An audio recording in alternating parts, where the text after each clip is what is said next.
Hello everyone and Assalamu alaikum. In today's lecture, we are going to study pricing strategy in detail. Sir सवाल ये आ रहा है कि जब हमने 4 P's ऑफ मार्केटिंग मिक्स पढ़ा था तब हमने प्राइसिंग स्ट्रेटेजी तो पढ़ लिया था। आज हम दोबारा से प्राइसिंग को क्यों पढ़ रहे हैं?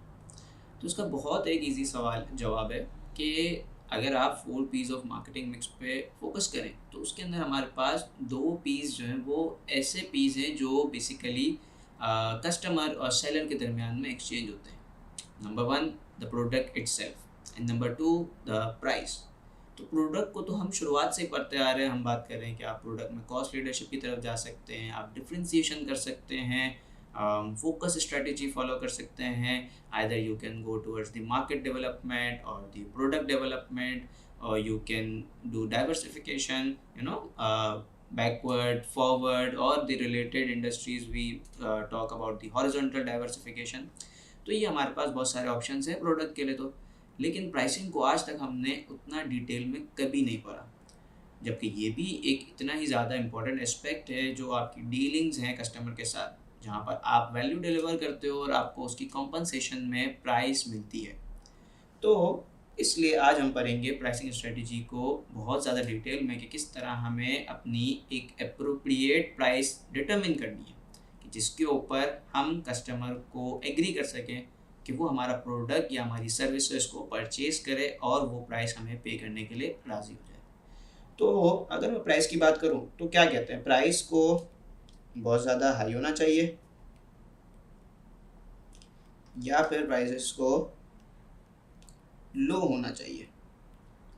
अगर मैं बात करता हूँ हाई या लो, तो अगर मैं बहुत ज़्यादा हाई रखूँगा हो सकता है कि वो कस्टमर के लिए अनअफोर्डेबल बन जाए,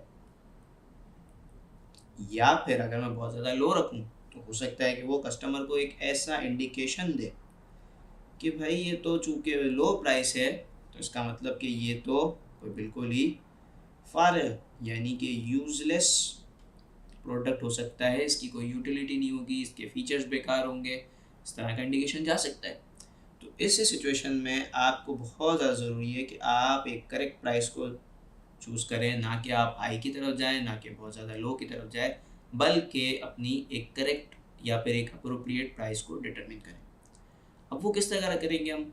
तो वो करने के लिए हमारे पास कुछ स्टेप्स होते हैं जो कि आज हम पढ़ेंगे, और यही स्टेप से रिलेटेड आपके पास एग्जाम में क्वेश्चंस भी आ सकता है कि जिसमें वो आपको हो सकता है किसी सिनेरियो के अंदर या तो आपको कहे कि प्राइस डिटरमिन करो, तो जब डिटरमिन करनी होगी तो आपने इन स्टेप्स को फॉलो करना होगा। वन बाय वन हर एक स्टेप के पर्सपेक्टिव से आपने डिस्कशन करनी है, आपने अपने कमेंट्स पास करने हैं और आपने बताना है कि प्राइस क्या हो सकती है। या फिर एक दूसरा नेचर का सवाल क्या आ सकता है, वो आपको कहेगा कि हमने प्राइस डिटरमिन की हुई है, आप उसको इवेल्युएट करें और ये बताएं कि ये प्राइस सही है। तो इसीलिए आपको ये देखना होगा कि आप इन्हीं स्टेप्स के ऊपर इनको इवेल्युएट करोगे। फर्स्ट स्टेप के एंगल से देखेंगे कि क्या वो सही है, फिर सेकंड के हिसाब से देखेंगे, third and so on and so fourth. लेकिन अगर तो वो प्राइस को आप कहते हैं कि गलत है, तो आपको इन्हीं स्टेप्स की अम्ब्रेला के अंदर बताना होगा कि ये स्टेप के हिसाब से ऐसा होना चाहिए था, लेकिन सिनेरियो के अंदर इसका ऑपोजिट हुआ है। तो आप बताएंगे कि किस तरह से गलत है, एंड देन फिर आप ये भी बताएंगे कि इधर सही क्या होना चाहिए था।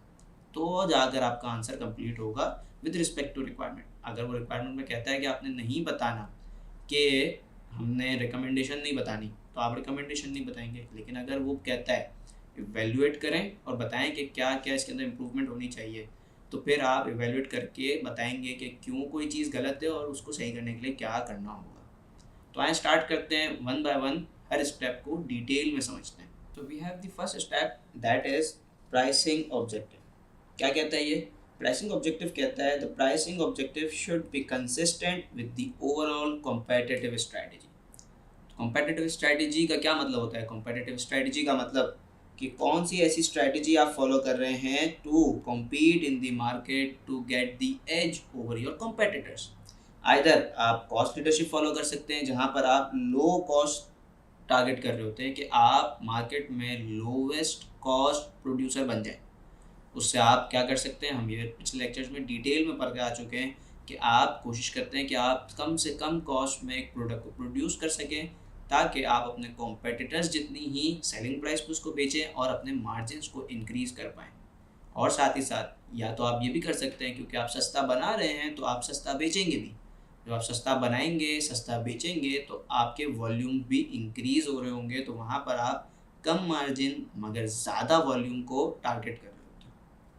नेक्स्ट आपके पास है डिफ्रेंसिएशन। तो डिफ्रेंसिएशन में आप अपने प्रोडक्ट में कोई ऐसी यूनिक या कोई एक ऐसी डिफरेंट फीचर प्रोवाइड कर रहे होते हो, ऐसी कोई क्वालिटी प्रोवाइड कर रहे होते हो कि जिसके लिए कस्टमर आपको एक प्रीमियम पे करता है। और इसके अलावा आप फोकस की तरफ जा सकते हैं, यानी जहाँ पर आप किसी एक स्मॉल या नीश सेगमेंट को, नीश मार्केट को, उनकी नीड्स को पूरा कर रहे होते हैं। यानी आपका प्रोडक्ट जनरल पब्लिक के लिए नहीं होता, आपका प्रोडक्ट सिर्फ और सिर्फ उस पब्लिक के लिए होता है जो आपके टारगेटेड ऑडियंस है, और वो प्रोडक्ट उन्हीं के हिसाब से डिज़ाइन होता है। तो चूँकि वो प्रोडक्ट उस टारगेटेड मार्केटेड के लिए डिज़ाइन है, यानी उस मार्केट को और कोई कैटर नहीं कर रहा, सिर्फ आप कैटर कर रहे हो, तो आपने उनको एक स्पेशल चीज़ प्रोवाइड की है और उस स्पेशल चीज़ के ऊपर आप उनसे अगेन एक प्रीमियम चार्ज कर रहे होंगे। तो वहाँ पर आप इस तरह से अपने कॉम्पिटिटर्स से कम्पीट कर रहे होते हैं। इसके अलावा आपके पास और भी कुछ ऑब्जेक्टिव्स हो सकते हैं, like we have any other objectives, जिसमें सबसे पहले हमारे पास है वॉल्यूम। यानी कि अब आप यहाँ पर अपने वॉल्यूम इंक्रीज़ करना चाह रहे हैं। तो जब अगर आप वॉल्यूम इंक्रीज़ करना चाह रहे हैं, तो इट इज़ नॉट पॉसिबल कि आप कहें कि मैं अपनी प्राइसेस बढ़ा दूंगा इन जनरल केसेस और मेरे वॉल्यूम कम बढ़ जाएंगे। आपको वॉल्यूम बढ़ाने के लिए डेफिनेटली अपनी प्राइसेस को कम करना पड़ता है as compare to the competitor, as compare to the market, और as compare to your own prices, ताकि आपके वॉल्यूम बढ़े in general cases. In extraordinary circumstances, in case to case basis, वहाँ कुछ ऐसी चीज़ हो सकती है जहाँ आप प्राइस को बढ़ाएं तो आपके वॉल्यूम इंक्रीज हो रहे हो। आगे वो वाली चीज़ भी हम डिस्कस कर रहे होंगे। खैर आगे बढ़ते हैं। मार्केट शेयर इंक्रीज करना, सर ये तो सेम चीज़ नहीं हुई, वॉल्यूम की बात करूँ, मार्केट शेयर की बात करूँ, नॉर्मली सेम है, मगर एक छोटा सा डिफरेंस है कि यहाँ पर मैं अपने वॉल्यूम की सिर्फ बात कर रहा था कि मैं अपना वॉल्यूम बस बढ़ाना चाह रहा हूँ, लेकिन मार्केट शेयर इंक्रीज करने का मतलब ये होता है कि ओवरऑल मार्केट के अंदर लेट से मेरा अगर शेयर था 15% और अब मैं इसको 20% करना चाह रहा हूँ, तो पहले मेरा 15% था तो मेरे कॉम्पिटिटर्स का 85% था मिला के। अब मैं अपने कॉम्पिटिटर्स से उनका शेयर छीनने की कोशिश कर रहा हूँ और अपना शेयर बढ़ाने की कोशिश कर रहा हूँ। तो वहाँ पर आपको अलग प्राइसिंग स्ट्रेटजी बनानी पड़ेगी, अपने कॉम्पिटिटर्स से कुछ अलग प्राइसिंग करनी होगी ताकि कस्टमर आपको चूज़ करे। नेक्स्ट हमारे पास आता है कैश फ्लो जनरेशन। अब कैश फ्लो जनरेशन के अंदर हम कहते हैं कि जहाँ पर कंपनी ये कहती है कि मुझे प्रॉफिट नहीं कमाने, मुझे वॉल्यूम नहीं बढ़ाने, मेरा जो पर्पज़ है वो है कि मैं अपने कैश फ्लो जनरेट करूँ। अब कैश फ्लो कैसे जनरेट हो सकते हैं? देखिए, कैश फ्लो जनरेट करने के लिए आपके पास दो तरीके हैं, क्योंकि कैश फ्लो बनता किससे? कैश फ्लो बनता है इससे हमारे पास price multiply by quantity, that gives you the cash. तो अब यहाँ पर आप कहते हैं कि आपके पास दो केसेस हो सकते हैं। नंबर वन, या तो आप प्राइस बढ़ा लें और आपकी क्वांटिटी अगर कम है या फिर वो सेम है, तो फिर क्या होगा कि आपके पास कैश बढ़ जाएगा। या तो आप क्या कर लें, या तो आप प्राइसेस को कम कर लें तो आपकी क्वांटिटी बढ़ जाएगी, देन अगेन आपके पास कैश बढ़ जाएगा। तो जब आपको कैश फ्लो इंक्रीज करने हैं तो आपका ऑब्जेक्टिव इस वक्त कैश जनरेट करना है। आपका ऑब्जेक्टिव इन दोनों चीज़ों में से कुछ भी नहीं है कि प्राइस क्या हो रही है, क्वांटिटी क्या हो रही है। आप कहेंगे कि बस मुझे अल्टीमेटली क्या अचीव होना चाहिए, मुझे कैश मिलना चाहिए। कैश मिल जाएगा, हम खुश हैं। तो यहाँ पर जो हमारा पहला स्टेप है वो हमसे कहता है कि भाई आपने प्राइसिंग ऑब्जेक्टिव को देखना है कि आपका प्राइसिंग ऑब्जेक्टिव क्या है, यानी आप उस प्राइस को सेट करके क्या अचीव करना चाह रहे हैं। आप जो आपकी कॉम्पिटिटिव स्ट्रेटजी है, आप ये देखिएगा कि आप उसकी आपकी जो प्राइसिंग ऑब्जेक्टिव है उसके साथ अलाइन है कि नहीं। ऐसा तो नहीं है कि आप एक ऐसी प्राइस सेट कर रहे हैं, आपका प्राइसिंग ऑब्जेक्टिव है कि मैं हाई प्राइस चार्ज करूँगा, और ऑन दी अदर हैंड आप कॉस्ट लीडरशिप अप्लाई कर रहे हैं। यानी कॉस्ट लीडरशिप तो बोलता है कि मैं सस्ता बेचूंगा या मार्केट जितने अमाउंट प्राइस पे बेचूंगा, तो वहाँ पर आप हाई प्राइस तो नहीं चार्ज कर सकते। तो ये इनकन्सिस्टेंसी आ गई कि आपका प्राइसिंग ऑब्जेक्टिव कि मैं हाई प्राइस चार्ज करूँगा और कॉस्ट लीडरशिप ये आपस में अलाइन नहीं है। तो कहता है कि इन दोनों को क्या होना चाहिए, इन दोनों को कंसिस्टेंट होना चाहिए आपस में। अगले स्टेप की तरफ बढ़ते हैं। अगला स्टेप हमसे कहता है कॉस्टिंग एंड प्रॉफिटेबिलिटी एनालिसिस। अब ये क्या होता है, यहाँ पर हम बात करते हैं मार्कअप एंड मार्जिन्स की। अब मार्कअप एंड मार्जिन्स की जब मैं बात करता हूँ तो वो किस तरह से, वो आपको कहता है कि आप पहले कॉस्ट डिटरमिन करें कि आपकी उस प्रोडक्ट या उस सर्विस को डिलीवर करने में कितनी कॉस्ट इनकर होगी है।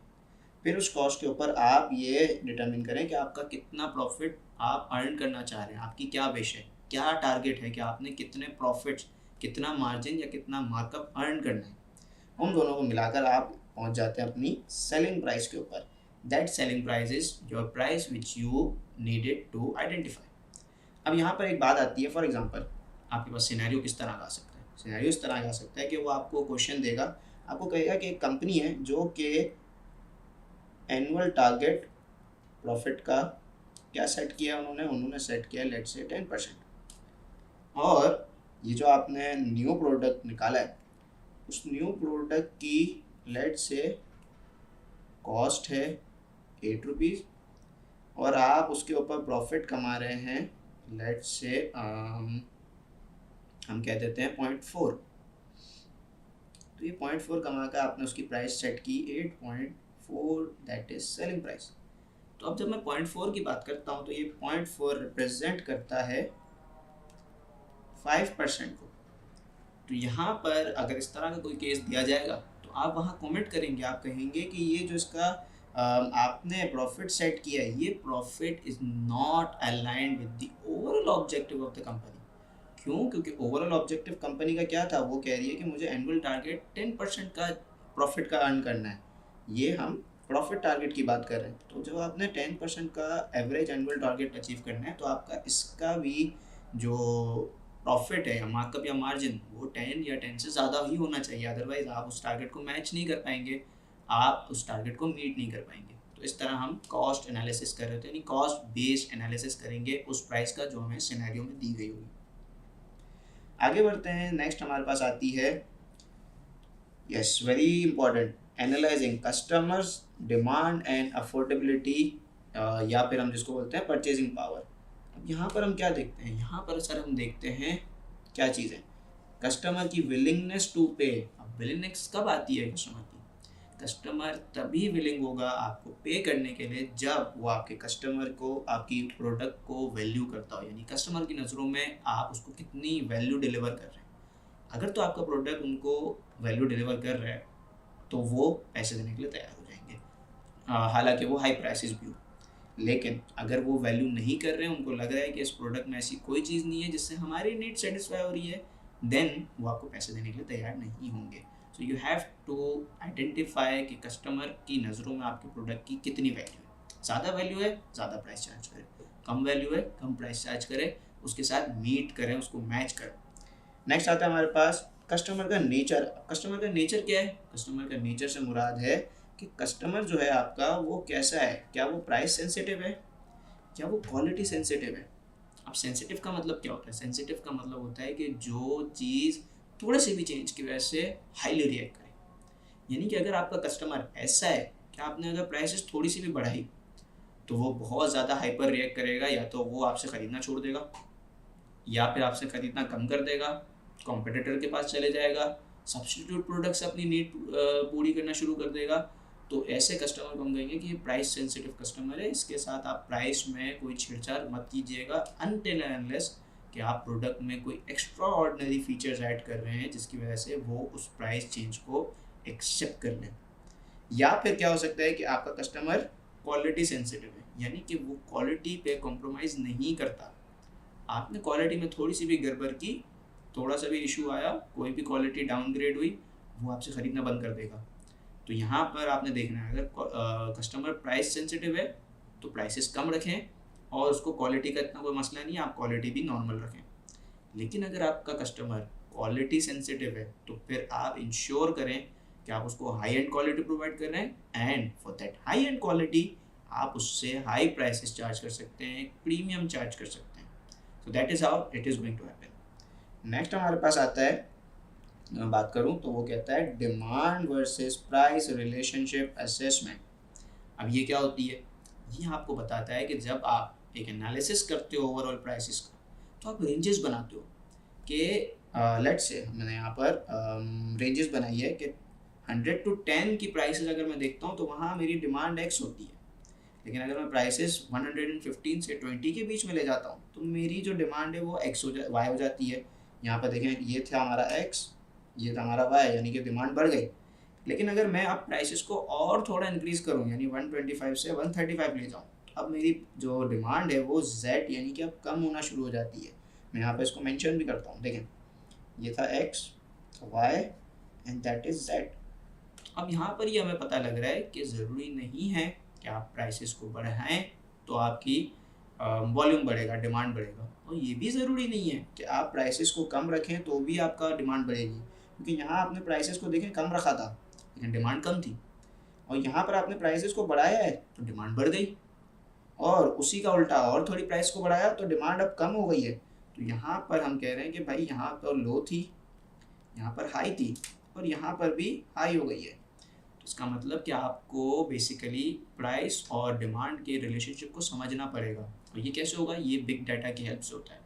आगे आने वाले चैप्टर्स में हम पढ़ेंगे कि हम किस तरह बिग डाटा को यूज़ करके ओवरऑल मार्केट, कस्टमर के नेचर को, उसकी प्राइस सेंसिटिविटी को, इन तमाम चीज़ों को सामने रखकर बिग डाटा की मदद से किस तरह से हम ये देख रहे होंगे कि कौन सी प्राइस रेंज के अंदर कस्टमर की क्या डिमांड होती है, और उसके हिसाब से हम अपनी प्राइस को सेट करते हैं। अब यहाँ पर आप मुझे बताएं कौन सी प्राइस सबसे सही लग रही है? प्राइस ये वाली, प्राइस नंबर 1, प्राइस नंबर 2 और प्राइस नंबर 3।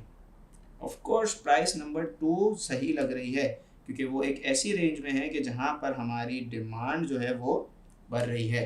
अगर मैं इससे कम करता हूँ तो भी मेरी डिमांड कम हो रही है, मैं इससे बढ़ाता हूँ प्राइस को तो भी मेरी डिमांड कम हो रही है। नेक्स्ट आते हैं, आगे बढ़ते हैं हम। तो नेक्स्ट हमारे पास कॉम्पेटिटर्स की प्राइस को हमने रीड करना है। अब कॉम्पिटिटर्स की प्राइस क्या कहता है? कॉम्पिटिटर्स की प्राइस कहता है कि आप कंपेरेबिलिटी चेक करेंगे from customers point of view, यानी कि कस्टमर के पास एक ओपन मार्केट में आपका प्रोडक्ट भी है, आपके कॉम्पिटिटर का भी प्रोडक्ट है, तो जब उसके पास ये दोनों प्रोडक्ट रखे जाएंगे, गिवन द फैक्ट कि उन दोनों प्रोडक्ट की हम कहते हैं कि फीचर्स एक जैसे हैं, क्वालिटी एक जैसी है, कस्टमर को सेटिस्फाई एक जैसे करते हैं, तो अब कस्टमर कौन से प्रोडक्ट को चूज़ करेगा? ऑब्वियसली हम अभी गुडविल वगैरह तमाम चीज़ों को नहीं देख रहे, हम सिर्फ ये बात कर रहे हैं कि दोनों एक जैसे हैं तो कौन से, तो वो कॉम्पिटिटर्स को ही कंपेयर करेगा। तो आपने कस्टमर के एंगल से भी सोचना है कि कस्टमर हमारे जो प्रोडक्ट को है वो किस तरह इवेल्युएट करेगा as compare to my competitor. अगर वो ये देखेगा कि भाई दोनों एक जैसी चीज़ें दे रहे हैं और मैं ज़्यादा चार्ज कर रहा हूँ, तो फॉर श्योर वो मेरे कॉम्पिटिटर की तरफ मूव कर जाएगा। तो इस तरह से भी हमें सोचना पड़ेगा। नेक्स्ट हमें बेंचमार्किंग करनी होती है। अब ये बेंचमार्किंग क्या होती है? बेंचमार्किंग आगे आने वाले लेक्चर के अंदर हम और डिटेल में पढ़ रहे होंगे, लेकिन अगर यहाँ मैं बताऊँ तो बेंचमार्किंग बेसिकली किस तरह होती है कि आप अपनी मार्केट के लीडर को देखते हो, कंट्री के लीडर को देखते हो, या फिर ग्लोबल लीडर को देखते हो, और उसको देखकर आप ये असेस करते हो कि उसकी प्राइस क्या है और वो किस तरह की प्राइसेस चार्ज कर रहा है, तो उस हिसाब से फिर आप अपनी प्राइस को एडजस्ट कर रहे होते हैं। मैं इसकी एग्जांपल देकर समझाता हूँ। देखें, फॉर एग्जांपल मैं कहता हूँ कि जो मेरा कॉम्पिटिटर है, जो मेरा लेट से मार्केट लीडर है, कॉम्पिटिटर 100 पर यूनिट चार्ज कर रहा है और कॉम्पिटिटर को रेटिंग मिल रही है लेट से 8 आउट ऑफ 10, और मैं अपनी कंपनी की प्राइसेस अब डिटरमिन करने जा रहा हूँ कि क्या रखूँ, और मेरे प्रोडक्ट को लेट से मिलती है रेटिंग 6/10। तो अब मैं किस तरह से करूँगा? इसके मल्टीपल तरीके होते हैं, लेकिन एक अर्थमेटिक वे अगर मैं बताऊँ जो कि हम एग्जाम में भी अप्लाई कर सकते हैं, वो क्या है कि लेट से मैं कहूँगा कि ये जो 100 rupees per unit competitor charge कर रहा है उसको कस्टमर्स 8 की रेटिंग देते हैं, तो मैं इसको डिवाइड करूँगा तो मेरे पास एक अमाउंट आएगी, दैट इज़ वाई। ये वाई वो वैल्यू होगी जो कि पर रेटिंग होती है। अब इस वाई को जब मैं मल्टीप्लाई करूँगा 6 से, तो ये वो प्राइस आ जाएगी जो कि मेरी प्राइस होगी, जो कि मेरी रेटिंग के हिसाब से, क्योंकि ये 100 जो थी, 100 की रेटिंग 8 थी, तो 100 की रेटिंग से हमने 1 रेटिंग की अमाउंट निकाली और उसको फिर 6 से जब मल्टीप्लाई किया तो हमारे पास एक ऐसी अमाउंट आ गई, एक ऐसी प्राइस आ गई जो कि मेरी रेटिंग को रिफ्लेक्ट करती है। तो इस तरह से हम बेंचमार्किंग करके अपनी प्राइस को डिटरमिन कर सकते हैं। नेक्स्ट आगे बढ़ते हैं। तो हमारे पास है finally pricing strategy. Pricing strategy में वो कहता है आप प्राइसिंग स्ट्रेटजी क्या फॉलो कर रहे हैं। आप मार्केट पेनिट्रेशन की तरफ जा रहे हैं, मार्केट स्किमिंग की तरफ जा रहे हैं, या फिर आप डिस्क्रिमिनेशन प्राइसेस की तरफ जा रहे हैं। अब ये क्या होती हैं तीनों चीज़ें? सर हम ये पहले भी पढ़ चुके हैं और थोड़ा डिटेल में देखते हैं। मार्केट पेनिट्रेशन का मतलब होता है कि जब आप किसी मार्केट में न्यू लॉन्च होते हैं, आप किसी मार्केट में एंटर होते हैं, तो उस मार्केट में जो एग्जिस्टिंग कॉम्पिटिटर्स हैं वो तो पहले से अपनी जगह बना कर बैठे हैं, आपको तो जगह देंगे नहीं वो लोग। कस्टमर ऑलरेडी किसी ना किसी से ख़रीदते आ रहे हैं, उनके फिक्स सप्लायर्स बने हुए। अब वहाँ पर आप अपनी जगह कैसे बनाएंगे? तो वहाँ पर पेनिट्रेट करने के लिए आप अपनी प्राइसेस को क्या करते हैं, आप अपनी प्राइसेस को मार्केट से थोड़ा सा कम कर लेते हैं, मार्केट प्राइस से क्या करते हैं, नीचे ले आते हैं, ताकि कस्टमर्स आपकी तरफ अट्रैक्ट होना शुरू। जब वो अट्रैक्ट होंगे आपको प्रोडक्ट खरीदेंगे और आपका प्रोडक्ट मार्केट के हिसाब से, मार्केट के कंपैरिजन में एक अच्छा प्रोडक्ट होगा, तो फिर वो आपके प्रोडक्ट के साथ स्टिक कर जाएंगे। और वंस वो स्टिक करेंगे तो वर्ड ऑफ माउथ से और आपकी प्रमोशन होती रहेगी और स्लोली ग्रेजुअली आपका प्रोडक्ट पूरी मार्केट में अपनी जगह बना लेगा। तो that is how you go towards the market penetration. हमारी प्राइसेस हम क्या करते हैं, इसको थोड़ा और मैं कर लेता हूँ। हम मार्केट प्राइस से हमारी प्राइस थोड़ी सी कम करते हैं। एंड मार्केट स्किमिंग की अगर हम बात करूँ तो मार्केट स्किमिंग बिल्कुल उसी तरह से है कि जब हम किसी एक डॉक्यूमेंट को स्किम करते हैं तो हम वहाँ पे क्या कहते हैं कि हम पूरे डॉक्यूमेंट्स को नहीं पढ़ने बैठे, हम सिर्फ उसको स्किम कर रहे हैं। हम उसमें से मेन एरियाज़ को पढ़ेंगे और अपने जहन में बैठाएंगे। इसी तरह से जब आप मार्केट की स्किमिंग करते हैं तो आप पूरी मार्केट को टारगेट नहीं करते, आप उस मार्केट के मेन सेगमेंट्स, मेन कस्टमर्स जो कि आपका टारगेट होते हैं, आप उनको टारगेट करते हैं। आप उनकी नीड्स को पूरा करते हैं, उनको आप अपना टारगेट बनाते हैं और उनके हिसाब से प्रोडक्ट को लाते हैं।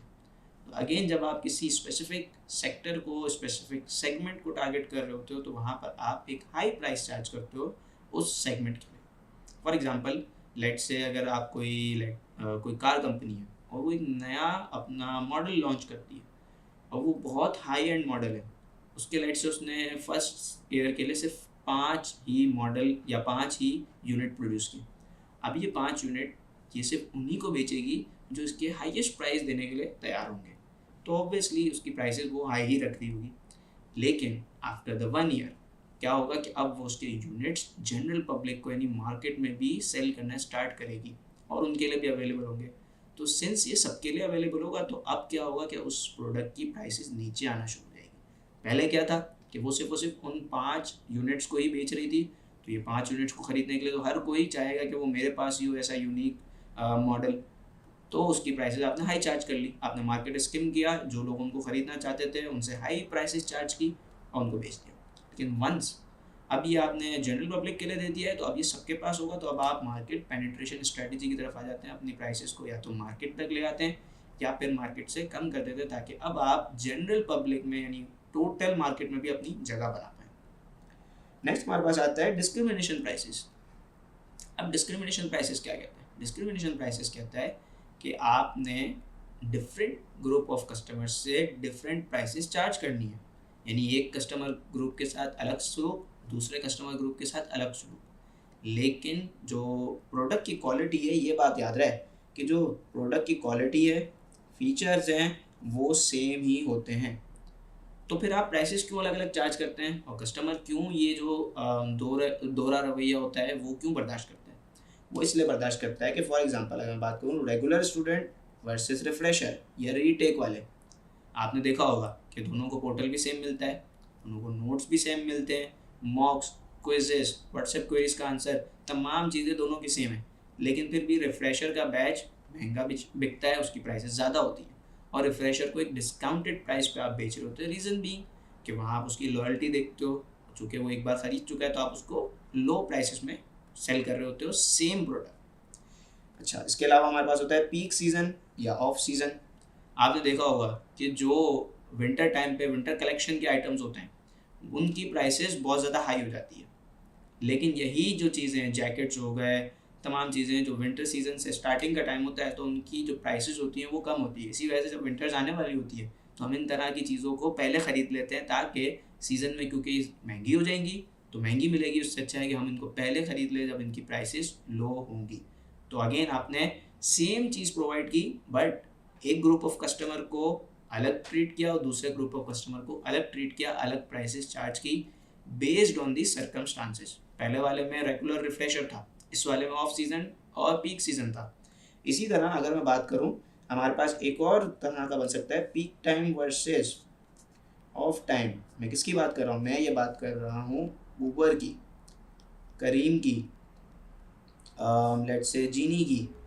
यहाँ पर आपने देखा होगा कि जो आपके पास फेयर प्राइसेस आ रहे होते हैं, जब ऑफिस एंड टाइम होता है, ऑफिस के ऑफ टाइम होता है, तो वहाँ पर 5 से लेकर 7 बजे के दरमियान में आपकी प्राइसेस एक्सट्रीमली हाई हुई होती है।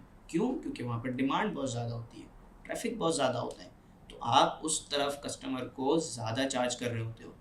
हालांकि सर्विस तो सेम है, गाड़ी वही सुबह मंगवाएं, राइड मंगवाएं वही वाली सुबह, जिस टाइम पे रश नहीं होता, जिस टाइम पे डिमांड इतनी नहीं होती, डे टाइम में आप 2-3 बजे राइड मंगाएं, उसका फेयर बहुत ज़्यादा कम आएगा as compare to the off time. क्यों? क्योंकि वो ऑफ टाइम है।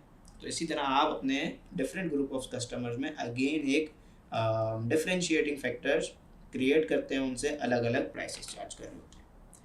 तो अब जब हमने ये सारे स्टेप्स को पढ़ लिया, तो अब इसको ज़रा कंक्लूड करते हैं कि एग्ज़ाम में जब हमारे पास इस तरह का कोई क्वेश्चन आ रहा होगा तो हम उसको किस तरह डील करेंगे।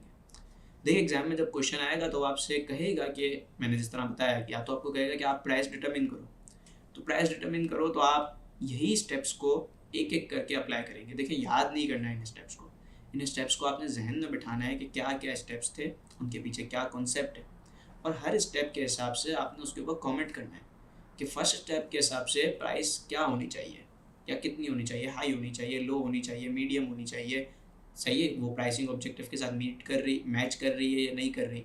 प्राइसिंग ऑब्जेक्टिव हमारा कॉस्ट लीडरशिप है तो प्राइसेस लो होनी चाहिए, आप इस तरह कमेंट करेंगे।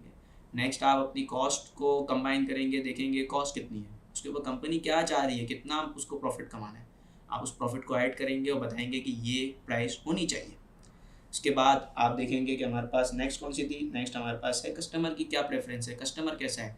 लेट से आपका कस्टमर कॉर्पोरेट कस्टमर है जो हाई क्वालिटी की सर्विसेज मांगता है, तो आप ऐसे कस्टमर को, क्वालिटी सेंसिटिव कस्टमर को क्वालिटी पे कॉम्प्रोमाइज़ नहीं करेंगे और हाई प्राइस चार्ज करेंगे। ठीक है, इसी तरह आप सिनेरियो में देखेंगे अगर इसका फ्लिप साइड हुआ है, कॉर्पोरेट कस्टमर है लेकिन आप उसको इकोनॉमिकल प्रोडक्ट दे रहे हैं और लो प्राइसेस चार्ज कर रहे हैं, तो आप कमेंट करेंगे कि ये गलत कर रहे हैं आप, ये इसका अपोजिट होना चाहिए। क्योंकि जब आपका कस्टमर क्वालिटी सेंसिटिव है तो उसको क्वालिटी प्रोवाइड करें, उसके हाई प्राइसेस चार्ज करें। देन आप इसी तरह कॉम्पिटिटर की प्राइस आपको दी हुई होगी, आप उसको कंपेयर करेंगे, सिनेरियो में देखेंगे सिनेरियो में क्या चीज़ गिवन है और उस हिसाब से सिनेरियो के ऊपर कमेंट कर रहे होंगे। एंड लास्टली आप अपनी प्राइसिंग स्ट्रेटजी को देखेंगे कि आपकी प्राइसिंग स्ट्रेटजी क्या है, मार्केट पेनिट्रेशन है, मार्केट स्किमिंग है या प्राइस डिस्क्रिमिनेशन है, और उसकी बेस के ऊपर आप इवेल्युएट कर रहे होंगे कि सिनेरियो में जो बात दी गई है वो सही है या गलत है, और गलत है तो क्यों गलत है, और उसको सही किस तरह करना चाहिए। तो आई होप कि मैं ये पूरा टॉपिक आपको अच्छे से समझा पाया हूँ। कोई भी क्वेश्चन हो, कोई भी क्वेरी हो, feel free to ask me. Till the next lecture, take care of yourself. अल्लाह हाफिज़।